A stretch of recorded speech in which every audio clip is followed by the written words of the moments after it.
विशेष रूप से परमेश्वर सेंट फ्रांसिस चर्च के लिए धन्यवाद देते हैं जिनका 59 साल गिरा है और अभी तक इस कलीसिया प्रांगण में संभाला है, मार्गदर्शन किया, उसके लिए शुक्र अदा करते हैं। और विशेष रूप से आज की दृढ़ीकरण की इबादत के लिए प्रार्थना करते हैं और इन जवानों के लिए प्रार्थना करते हैं परमेश्वर जिनका दृढ़ीकरण होना है। इस वक्त तेरे वचन के द्वारा उनसे बातचीत कर हमको सुनने वाले काम दे और जो कुछ हम सुनते हैं हमारी जिंदगी में अमल करने की मदद कर। ये सब प्रभु यीशु मसीह के नाम से मांगते हैं। सबसे पहले मैं आप सबको बधाई देना चाहता हूँ। आपकी 59वीं सालगिरह है, 59 years of St. Francis Church। उसके लिए आप सबको बधाई हो। खुदा आप सबको आशीष दे और आने वाले दिनों में भी मार्गदर्शन करें। आज की शाम को जो है मैं विशेष रूप से दृढ़ीकरण जवानों के साथ बातचीत करना मांगता हूँ। एक जीवन जो नई वाचा के अनुसार जिया जाना है। A life that has to be lived according to the new covenant। हम ऐसे संसार में जी रहे हैं जो हमें लगातार अलग अलग दिशाओं में खींचता रहता है। विशेषकर जब आप युवा हैं और मसीह के अनुयायी हैं तो आपको अनेक दबावों का सामना करना पड़ता है। साथियों का दबाव, पीयर प्रेशर, आपके आसपास के लोग बोलेंगे ऐसा नहीं करना, हमारे साथ चलो और ये काम करो कि आप भीड़ में घुल मिल जाएं।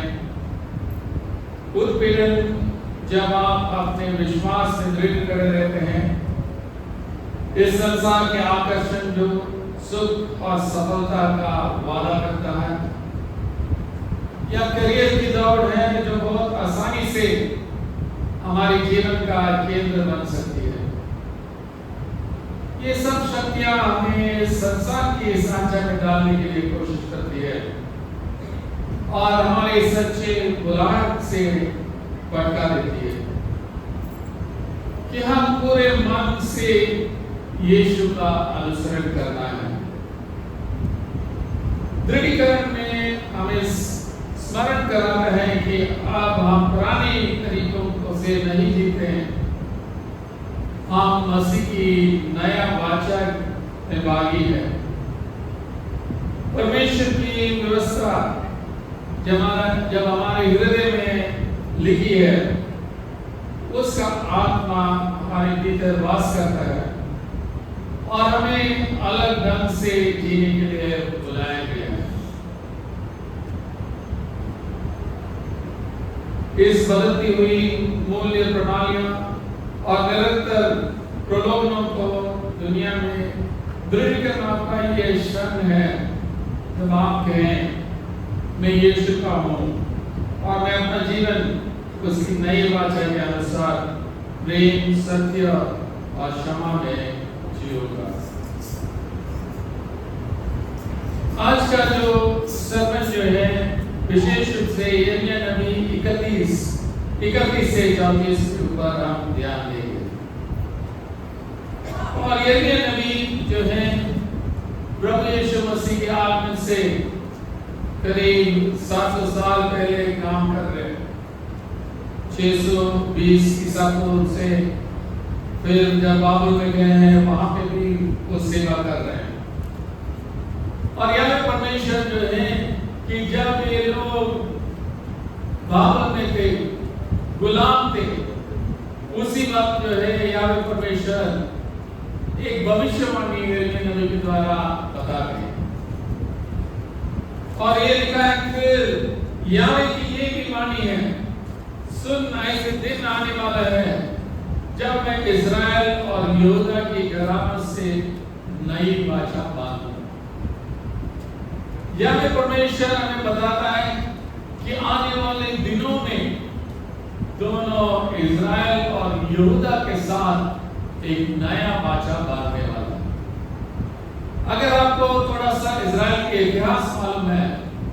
721 ईसा पूर्व में उत्तर का हिस्सा असीरिया के देश आके उनको नाश कर दिया और उनको गुलामी में ले गया।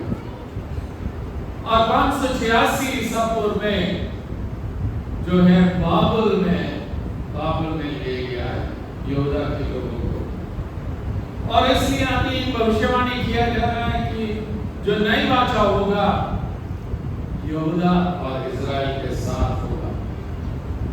और लिखा है वो उस वाचा के समान न होगी जो मैंने उनके पुरखाओं से उस समय बांधी थी, जब मैं उनका हाथ पकड़कर उन्हें मिस्र देश से निकाल आया, क्योंकि यद्यपि मैं उनका पति था तब उन्होंने मेरे वो वाचा पर तोड़ डाली। तो अब यहाँ पे परमेश्वर ये भी बता रहे उन दिनों के अंदर जब मैंने वाचा बांधा है उस वाचा की तरह ये नहीं होगा। पुराने नियम में सिय्योन पर्वत में कौन सी वाचा बांधा गया बताइए? सीनाई पर्वत के ऊपर कौन सी वाचा बांधा गया? 10 आज्ञा। और ये 10 आज्ञा 10 हुक्म कौन सी चीज के ऊपर लिखा गया? पत्रों की पट्टी के ऊपर लिखा है ना? अब परमेश्वर कह रहे हैं उस वाचा के अनुसार नहीं होगा। ये नई वाचा जो है अंदरूनी होगा। वहां पे पत्थर की पट्टियों के ऊपर लिखा गया था, परंतु आने वाले दिनों में लिखा है परंतु जो वाचा मैं उन दिनों के बाद इजराइल के घराने से बांधूंगा वो ये है, मैं अपनी व्यवस्था उनके मन में समाऊंगा और उसे उनके हृदय पर लिखूंगा और मैं उनका परमेश्वर ठहरूंगा और वे मेरी प्रजा ठहरेंगे। यानी कि ये बात अब नया वचन में परमेश्वर क्या प्रतिज्ञा करते हैं कि उनकी व्यवस्था कहां पे लिखा जाएगा? कौन सी पट्टियों के ऊपर? हृदय की पट्टियों के ऊपर लिखा जाएगा। पहले किसकी पट्टी में लिखा था? पत्थर की पट्टियों के ऊपर। अब हृदय की पट्टियों के ऊपर लिखा जाएगा। यही व्यवस्था जो है अंदरूनी होने वाली। The law is going to be internalized. पहले तो बाहरी था, अब जो है हमारे हृदयों में और हमारे मनों में लिखा जाए। ये कैसे होगा इसी के बारे में थोड़ी देर में हम ध्यान देंगे। तो पहली चीज जो है कि जो प्रतिज्ञा हमारे लिए देता है कि आने वाले दिनों में व्यवस्था अंदरूनी होगी। लॉ विल बी इंटरनलाइज्ड, बाहर नहीं होगा। दूसरी चीज ये लिखा है तब उन्हें फिर एक दूसरे से यह न कहना पड़ेगा कि यावे को जानो, क्योंकि यावे को ये वाणी है छोटे से लेकर बड़े तक सब के सब मेरे ज्ञान रखेंगे। दूसरी बात जो प्रतिज्ञा किया है परमेश्वर के बारे में ज्ञान जो है विश्वव्यापी हो जाएगा। Knowledge of God will be universal. छोटे से लेकर बड़े तक परमेश्वर को जानेंगे। अब थोड़ा सोचिए, जब प्रभु यीशु मसीह आया एक देश के अंदर आया, इजराइल के अंदर आया, आज जो है पूरे दुनिया में मसीह है। और आज शाम को हम सब लोग छोटे से लेकर बड़े तक यहाँ पे एकत्रित हुए हैं, क्योंकि परमेश्वर के बारे में ज्ञान विश्वव्यापी हो। Knowledge of God spread throughout the world, पूरे दुनिया में फैल गया 12 शिष्यों के द्वारा आज हम तक पहुंच गए। तीसरा चीज जो इस नए वचन में लिखा है, क्योंकि मैं उनका अधर्म क्षमा करूंगा और उनका पाप फिर स्मरण न करूंगा।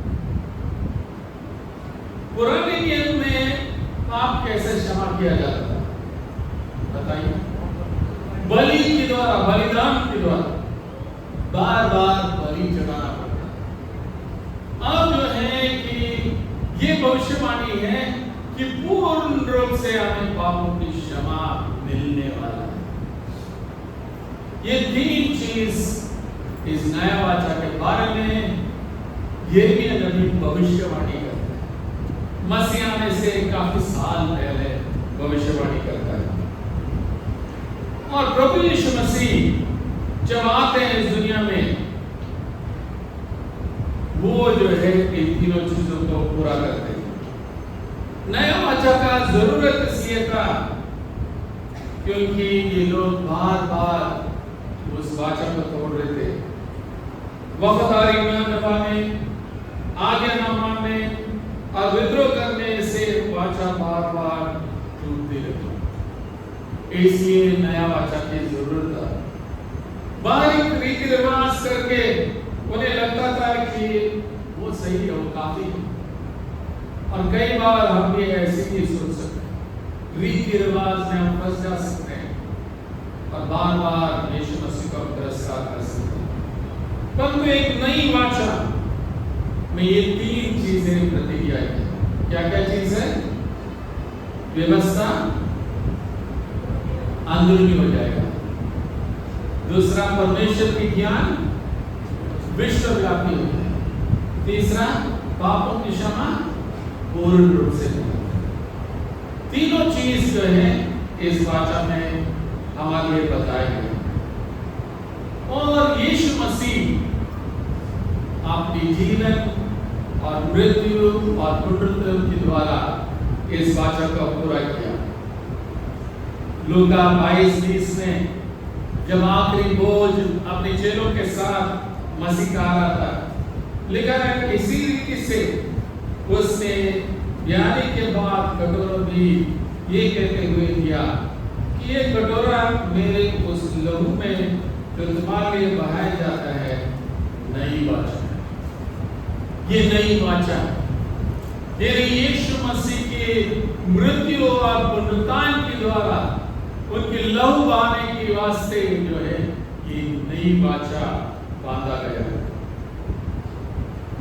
और इस नई वाचा में एक और चीज कि हमने देखा, वायदा ये था कि व्यवस्था अंदरूनी हो जाएगी, दिलों में और मनों में लिखा जाएगा। और ये कैसे होता है?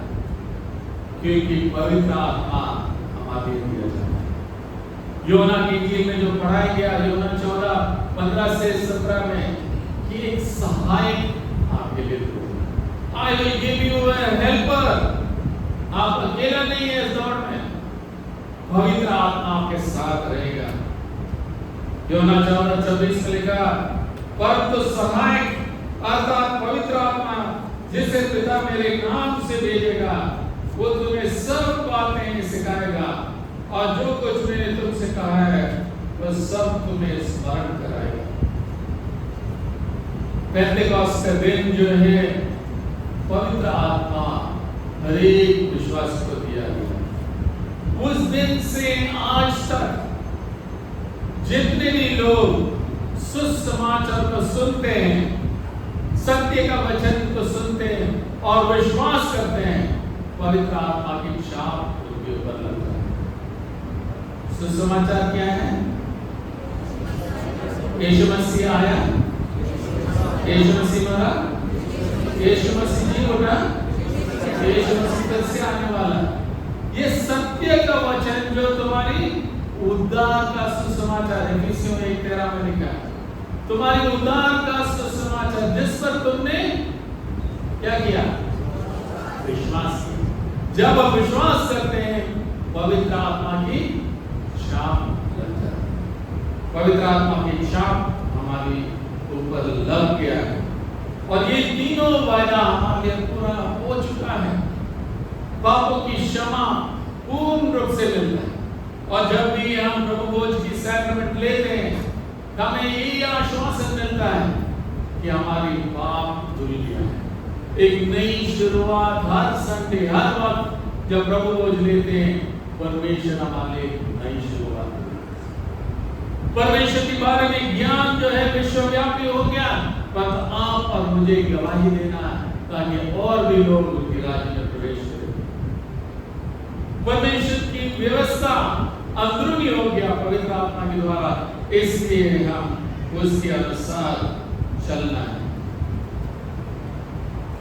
आखिरी में जो है मैं 5 छोटी चीज जो आपके जीवन में लागू करने के लिए बता रहा हूँ। 5 एप्लीकेशन।